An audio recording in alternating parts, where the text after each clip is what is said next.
আমার নিজের ছেলের সাথে আমি কিভাবে কাজ করলাম সেই ঘটনাটি আজকে তোমাদের সাথে শেয়ার করব। আমি গ্যারান্টি দিয়ে বলতে পারি আজকের ঘটনাটা শুনলে তোমাদের পানি বের হয়ে যাবে।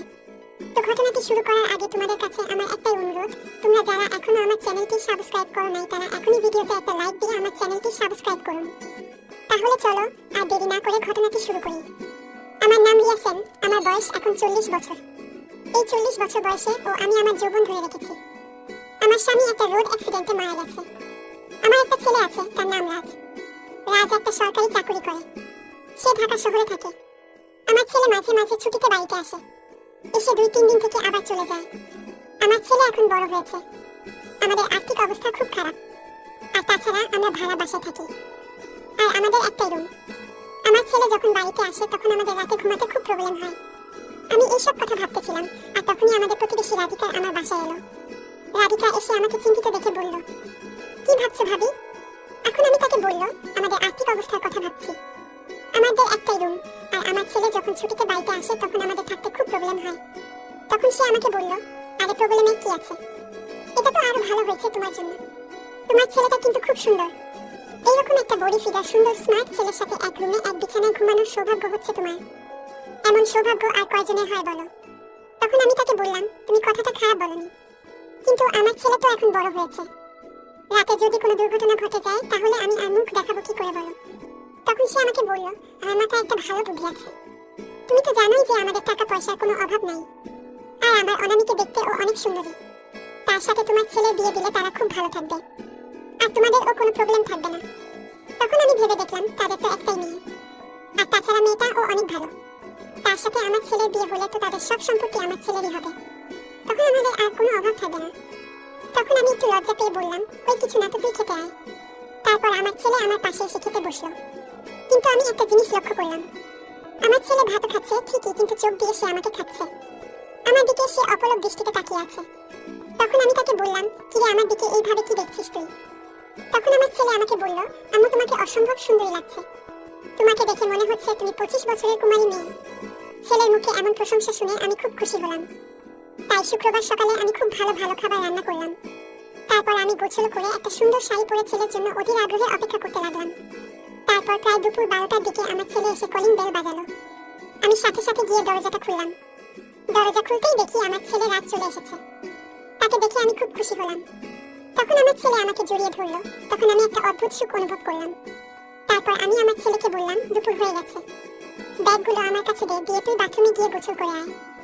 গোসল করে আগে খাওয়া দাওয়া করে নে, তারপর আমরা গল্প করব। তখন ছেলে বলল, ঠিক বলেছি আম্মু, আমার খুব ক্ষুধা লেগেছে, আমি গোসল করে আসছি, তুমি তাড়াতাড়ি ভাত বাড়ো। তাই বলে ছেলে বাথরুমে চলে গেল গোসল করতে। তারপর সে গোসল করতে লাগলো, আর এদিকে আমি তার জন্য ভাত বেড়ে অপেক্ষা করতে লাগলাম। তারপর সে গোসল শেষ করে বাথরুম থেকে বের হলো। তখন তার পরনে ছিল একটা হাফ প্যান্ট। এই অবস্থায় তাকে দেখে আমি অবাক হয়ে এক নজরে তাকে দেখতে লাগলাম। তখন হঠাৎ আমার ছেলে আমাকে বলল, কি দেখছো আম্মু? তখন আমি একটু লজ্জা পেয়ে বললাম, ওই কিছু না, তো তুই খেতে আয়। তারপর আমার ছেলে আমার পাশে এসে খেতে বসলো। কিন্তু আমি একটা জিনিস লক্ষ্য করলাম, আমার ছেলে ভাত খাচ্ছে ঠিকই, কিন্তু চোখ দিয়ে সে আমাকে খাচ্ছে, আমার দিকে সে অপলক দৃষ্টিতে তাকিয়ে আছে। তখন আমি তাকে বললাম, কি রে, আমার দিকে এইভাবে কি দেখছিস তুই?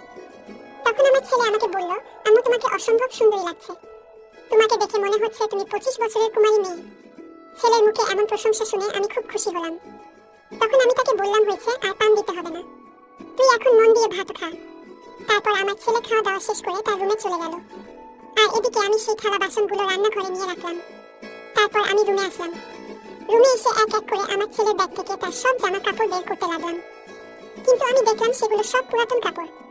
তখন আমি আমার ছেলেকে বললাম, তোর জামা কাপড়গুলো তো পুরাতন হয়ে গেছে। তখন আমার ছেলে বলল, এই মাসে বেতন পাইলে আমি আর তুমি একসাথে মার্কেটে গিয়ে আমাদের দুজনের জন্য নতুন কাপড় কিনবো। তারপর আমি আমার ছেলের পাশে গিয়ে বসলাম, আর আমরা দুজনে গল্প করতে লাগলাম। তখনই হঠাৎ আমার ছেলে আমাকে বলল, আম্মা একটা গুড নিউজ আছে। তখন আমি বললাম, কি গুড নিউজ বলতো? তখন আমার ছেলে বলল, আম্মু আমার বরিশাল ট্রান্সফার হয়ে গেছে, মানে আমাদের বাসা বরিশালে, আর আমার ছেলে সেখানেই পোস্টিং হয়েছে। এটা শুনে আমি খুব খুশি হলাম। তখনই আমি তাকে জড়িয়ে ধরলাম, আর তখন আমার ছেলেও আমাকে শক্ত করে জড়িয়ে ধরলো। তখন আমি অসম্ভব সুখ অনুভব করলাম। তখনই হঠাৎ আমার হুঁশ ফিরে আসলো। আমি ভাবলাম, এটা তো আমার ছেলে। সাথে সাথেই আমি তার থেকে আমাকে ছাড়িয়ে নিলাম। তখন আমি তাকে বললাম, আচ্ছা বাবা, তুই তো অনেক বড় হয়েছিস, আর তাছাড়া এখন তুই ভালো একটা চাকরিও করিস, তাই তোর জন্য আমি একটা মেয়ে ঠিক করেছি। তখন আমার ছেলে একটু রেগে গিয়ে বলল, আম্মু আমি এখন বিয়ে করতে পারবো না, আমি তোমার আর আমার মাঝে অন্য কোনো মেয়েকে আনতে পারবো না। এদিকে আমার ছেলে চুকি করতে চাই। আমি আমার ছেলের কথার আগাগোড়া কিছুই বুঝলাম না। তখন আমি তাকে বললাম, আচ্ছা তুই এখন একটু রেস্ট নে, আমি একটু বাজারে যাচ্ছি বাজার করতে। তাই বলে আমি ছেলেকে রেখে বাজারের ব্যাগটা নিয়ে বাসা থেকে বের হলাম। কিন্তু আমার ছেলে আমাকে পেছন থেকে দেখতে লাগলো। এটা আমি বুঝতেই পারিনি। আমি বাজারে যাওয়ার সময় ভাবতে লাগলাম, আচ্ছা আমার ছেলে কি বলতে চাচ্ছে, সে বিয়ে করতে চাচ্ছে না কেন, আর সে আমাকে কোনো সুখ দিতে চাচ্ছে। আমি এইসব ভাবতে লাগলাম। এদিকে আমার ছেলে ঘুমিয়ে পড়লো। আমি বাজার শেষ করে যখন বাসায় ফিরলাম তখন দেখি আমার ছেলে ঘুমাচ্ছে। এটা দেখে আমি তাকে ডাকতে শুরু করলাম, কারণ এখন সন্ধ্যা হয়ে গেছে। আমি ছেলেকে অনেক ডাকলাম কিন্তু সে আমার ডাকে কোনো সাড়া দিল না। তখন আমি তার গায়ে হাত দিয়ে ডাকতে সে আমার হাতটা ধরে এক টান দিয়ে বিছানায় ফেলে দিল, আর সাথে সাথে সে আমাকে শক্ত করে জড়িয়ে ধরলো। তখন আমি বলতে শুরু করলাম, কি করছিস বাবা, আমি তোর মা। তখন আমি জোর করে তার থেকে নিজেকে ছাড়িয়ে নিলাম। তারপর তাকে বললাম, সন্ধ্যা হয়ে গেছে, এখন বিছানা থেকে উঠ বাবা। তাই বলেই আমি রুম থেকে বের হয়ে গেলাম। আর বাইরে এসে মনে মনে ভাবতে লাগলাম, আমার ছেলে তো বড় হয়ে গেছে, রাতে আমি তার সাথে একই বিছানায় কিভাবে ঘুমাবো। রাতে যখন আমি ঘুমিয়ে থাকবো তখন যদি কোনো দুর্ঘটনা ঘটে যায় তাহলে সকালে আমি ছেলের সামনে মুখ দেখাবো কি করে। বাইরে এসে আমি এইসব ভাবতে লাগলাম। আর ঠিক তখনই আমার ছেলে ওর রুম থেকে বাইরে চলে এলো। তখন আমি একটা জিনিস লক্ষ্য করলাম, আমার ছেলে আমার দিকে অদ্ভুতভাবে কামনার দৃষ্টিতে তাকিয়ে আছে। আমি একটা মেয়ে হয়ে তার চাহনি খুব ভালোভাবেই বুঝতে পারলাম, কিন্তু আমি তাকে কিছুই বুঝতে দিলাম না। তারপর আমি সোজা রান্নাঘরে চলে গেলাম। তখন আমার ছেলেও আমার পিছে পিছে রান্নাঘরে গেল। তারপর সে আমার সামনে বসলো। আমি তখন নিচু হয়ে তরকারি কুটতেছিলাম। হঠাৎই আমার বুকের উপর থেকে আমার শাড়ির আঁচলটা সরে গেল। সাথে সাথে আমার ছেলে সেই দিকে অপলক দৃষ্টিতে তাকিয়ে থাকলো। তখন আমার চোখ পড়লো ছেলের চোখে। আমি তখন একটু লজ্জা পেলাম আর ছেলেকে বললাম, কিরে এইভাবে কি দেখছিস? তখন আমার ছেলে বলল, তোমাকে দেখছি আম্মু, বিধাতা তোমাকে কত সুন্দর করে বানিয়েছে, তোমার সবকিছুই অসম্ভব সুন্দর। তখন আমি আমার ছেলেকে বললাম, হয়েছে আর পান দিতে হবে না, এখন এখান থেকে যা তুই, আমাকে আমার মতো করে রান্না করতে দে। তখন আমার ছেলে বলল, কেন আম্মু, আমি কি তোমাকে কোনো ডিস্টার্ব করছি নাকি? তখন আমি বললাম, ডিস্টার্ব করবি কেন, কিন্তু তুই রান্নাঘরে কি করবি? এখানে অনেক গরম, তুই ঘরে যা, আমি রান্না করে আনছি। তখন আমার কথা মতো ছেলে তার রুমে চলে গেল। তারপর আমি রান্না করতে করতে ভাবতে লাগলাম, সারাদিন তো কোনোভাবে কেটে গেল, কিন্তু রাতও কিভাবে কাটাবো? আমার ছেলের চোখে তো কামনার ছাপ দেখতে পাচ্ছি। আমার কাছে তো মনে হয় রাতে আমরা এক বিছানায় ঘুমালে একটা দুর্ঘটনা ঘটবেই।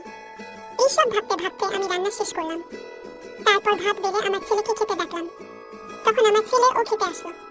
তারপর আমরা দুজনে একসাথে রাতে খাওয়া দাওয়া শেষ করলাম। খাওয়া দাওয়া শেষ করে আমার ছেলে রুমে চলে গেল, আর আমি থালা বাসনগুলো নিয়ে রান্নাঘরে চলে গেলাম। তারপর সেগুলো পরিষ্কার করে রুমে আসলাম। তখন দেখি আমার ছেলে একটা লুঙ্গি পরে বিছানায় শুয়ে আছে। তার মাথার পাশে একটা বালিশ রাখা, মানে সে চাচ্ছে আমি তার পাশে শুই।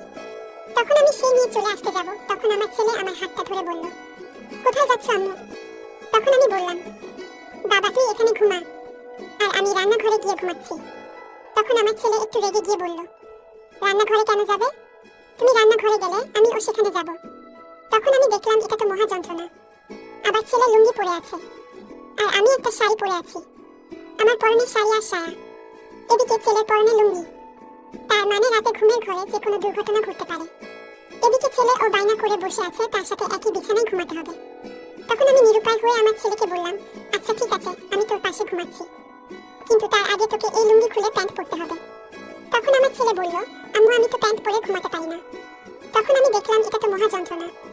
শেষমেশ কোনো উপায় না পেয়ে আমি আমার ছেলের পাশে ঘুমাতে বাধ্য হলাম। আমি গিয়ে আমার ছেলের পাশে শুয়ে পড়লাম। আমার খুব ভয় করতেছিল, কারণ আমার ছেলে লুঙ্গি পরে আছে। আজকে রাতে যদি আমার ছেলে কিছু করে বসে তাহলে আমি মুখ দেখাবো কি করে?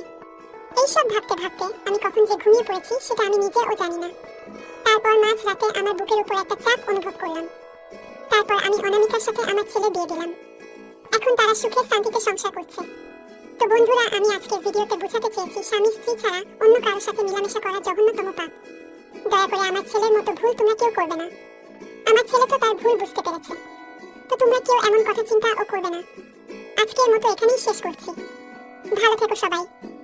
আর তুই সেই মায়ের সাথে এইসব করতে চাচ্ছিস, তোর লজ্জা করা উচিত। আমার এইসব কথা শুনে ছেলে তার ভুল বুঝতে পারলো।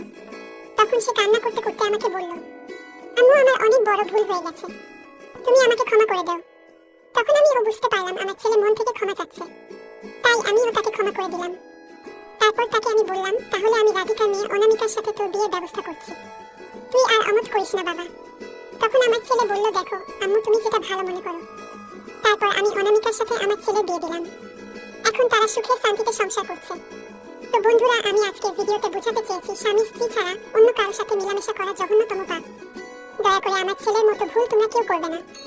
আমার ছেলে তো তার ভুল বুঝতে পেরেছে, তো তোমরা কেউ এমন কথা চিন্তা ও করবে না। আজকের মতো এখানেই শেষ করছি। ভালো থেকো সবাই।